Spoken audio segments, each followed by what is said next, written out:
الحمدللہ رب العالمین والصلاة والسلام علی سید المرسلین اما بعد فاعوذ باللہ من الشیطان الرجیم بسم اللہ الرحمن الرحیم الصلاة والسلام علیکہ یا رسول اللہ وعلی آلکہ واصحابکہ یا حبیب اللہ الصلاة والسلام علیکہ یا نبی اللہ وعلی آلکہ واصحابکہ یا نور اللہ۔ میٹھے میٹھے اسلامی بھائیوں اور مدنی چینل کے ناظرین، سلسلہ ہے ایک قصہ ہے قرآن سے۔ قرآن ہے میرا رہنما، قرآن شفا ہے، نور ہے قرآن، جلا دل کی میرا قرآن، رضا رب کی میرا قرآن، قرآن قرآن۔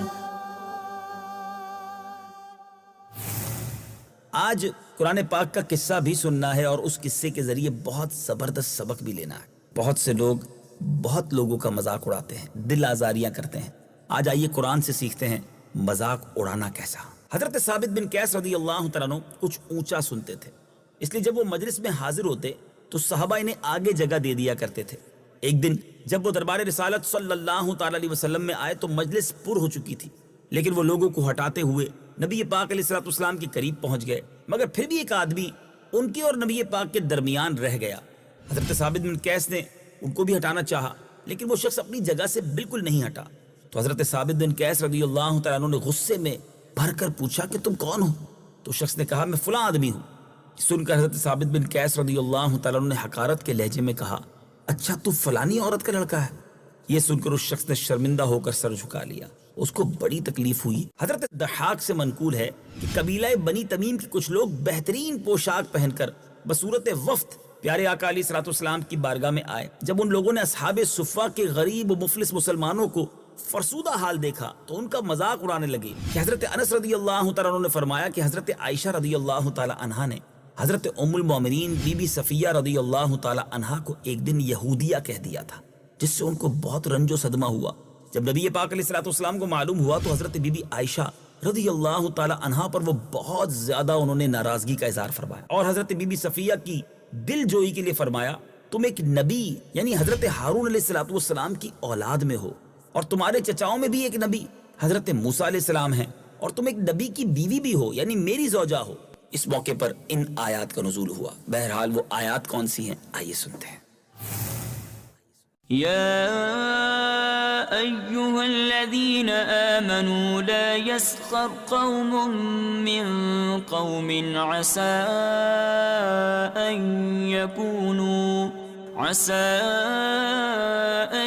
يكونوا خيرا منهم ولا نساء من نساء عسى أن يكن خيرا منهن ولا تلمزوا أنفسكم ولا تنابزوا بالألقاب بئس الاسم الفسوق بعد الإيمان ومن لم يتب فأولئك هم الظالمون۔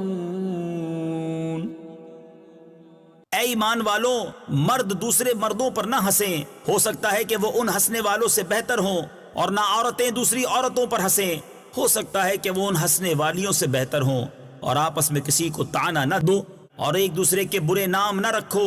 مسلمان ہونے کے بعد فاسق کہلانا کیا ہی برا نام ہے، اور جو توبہ نہ کریں تو وہی ظالم ہیں۔ قرآن کریم کی ان چمکتی ہوئی آیتوں کو سنیے، عبرت حاصل کیجیے کہ اس زمانے میں جو ایک فاسقانہ اور سراسر مجرمانہ رواج نکل پڑا ہے کہ لوگ غریبوں کا مذاق اڑاتے ہیں، دل آزاریاں کرتے ہیں، برادری کی بنیاد پر، اونچے خاندان کی بنیاد پر، میرا گھر بڑا تمہارا گھر چھوٹا، میرا خاندان بڑا تمہارا خاندان چھوٹا، اسٹیٹس کی بنیاد پر دوسروں کو ذلیل کرتے ہیں۔ بلکہ بعض اوقات کسی کے اندر کوئی ایسا نقص ہو جائے، کوئی بیچارہ کہ رنگ کالا ہو، کسی کے اندر قد چھوٹا ہو جائے، قد لمبا ہو جائے، جسم موٹا ہو جائے، ایک آدھ آنکھ کم ہو، ہاتھ پیر میں کوئی خامی رہ جائے تو اس کا مذاق اڑاتے ہیں۔ حالانکہ سوچئے اگر آپ کے سامنے کوئی شخص ایسا ہے جس میں کوئی کمزوری ہے تو آپ کو تو اسے دیکھ کر اللہ کا شکر ادا کرنا چاہیے کہ مالک تیری مہربانی مجھے پورا صحت مند بنایا اور مجھے اس عیب میں مبتلا نہیں کیا، بجائے اس کے اس کا مذاق اڑایا جائے، دل آزاری کی جائے۔ یہ سخت اللہ کو ناراض کرنے والا کام ہے۔ اللہ مجھے اور آپ کو لوگوں کی دل آزاری اس سے محفوظ فرمائے، مذاق اڑانے والی عادت سے ہم سب کو بچائے رکھے۔ میٹھے میٹھے اسلامی بھائیوں، قرآن مجید کی روشنی میں آئیے سمجھتے ہیں کہ ان آیات میں کیا احکام اور وعیدیں بیان فرمائی گئی ہیں۔ نمبر 1، کوئی قوم کسی قوم کا مذاق نہ اڑائے۔ ہو سکتا ہے کہ جن کا مذاق اڑا رہے ہیں وہ مذاق اڑانے والوں سے دنیا اور آخرت میں بہتر ہوں۔ نمبر 2، مسلمانوں کے لیے جائز نہیں کہ ایک دوسرے پر طعنہ زنی کریں۔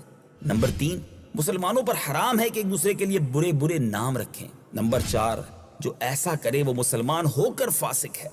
نمبر 5، اور جو اپنی حرکتوں سے توبہ نہ کرے وہ ظالم ہے۔ حضرت ابن عباس رضی اللہ تعالی عنہما نے فرمایا، اگر کوئی گناہگار مسلمان اپنے گناہ سے توبہ کر لے تو توبہ کے بعد اس کو اس گناہ سے عار دلانا بھی اسی ممانعت میں شامل ہے۔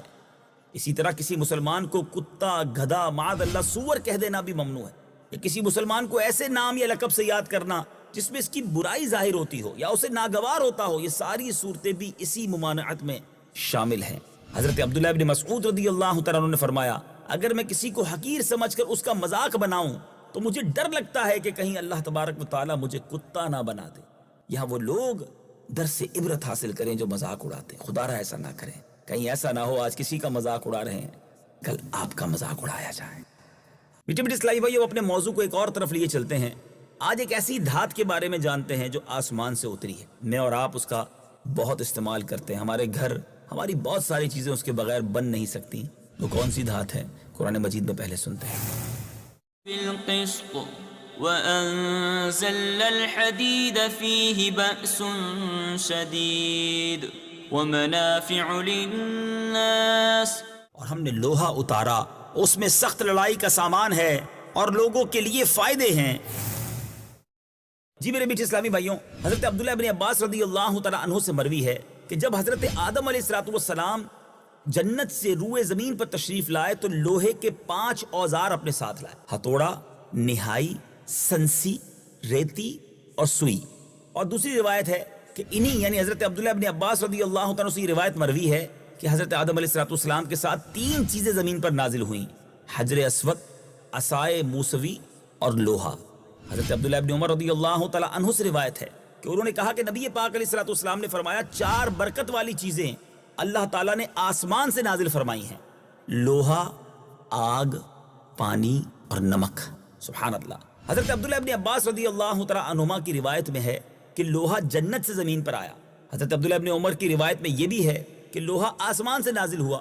ان دونوں روایتوں میں کوئی خاص تعارض نہیں ہے۔ جی ہاں، اس لیے کہ جنت آسمانوں کے اوپر ہی ہے۔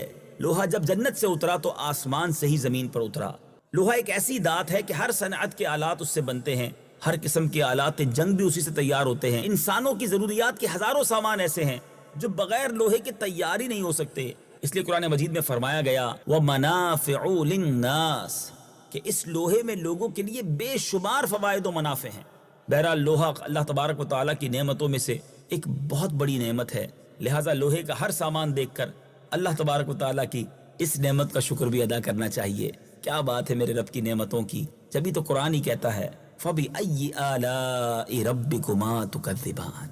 مدنی چینل دیکھتے رہیے، انشاءاللہ اگلے سلسلے میں ایک اور قرآنی قصہ، ایک اور قرآنی معلومات لے کر حاضر ہوں گے۔ صلو علی الحبیب صلی اللہ تعالی علی محمد صلی اللہ علیہ وسلم۔